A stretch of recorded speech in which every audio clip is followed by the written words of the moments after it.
سلام دوستان، خوش اومدین به کانالم. امروز آموزش سیر ترشی رو داریم. این سیر ترشی هم سالمتر و هم خوشمزه تر از اون چیزیه که از بیرون میخریم. سیرهای تازه‌ای رو که گرفتیم، اول پوست‌های اولیه‌اش رو اینجوری میگیریم و بعد به این مرحله که رسید میذاریم تا خشک بشه. بعد از اینکه خشک شد و به این مرحله رسید، حالا نوبت اینه که این سیرها رو دونه دونه کنیم.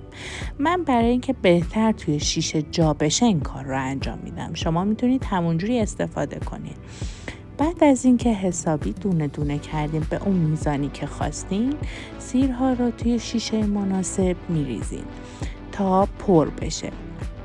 نباید شیشه سرخالی باشه.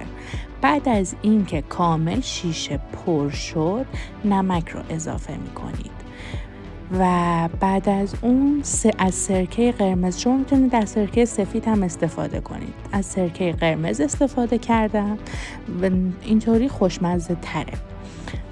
معمولا 3 ماه تا 6 ماه زمان میبره تا این ترشی برسه. اما کسایی که عجله دارن تا زودتر از این ترشی استفاده کنن، میتونن از 2 قاشق شیره استفاده کنن. و نگران نباشید، این شیره هیچ تأثیری تو طعم سیر ترشی نداره، فقط کمک میکنه که زودتر برسه. اگر از این آموزش خوشت اومد، لایک و سابسکرایب کن.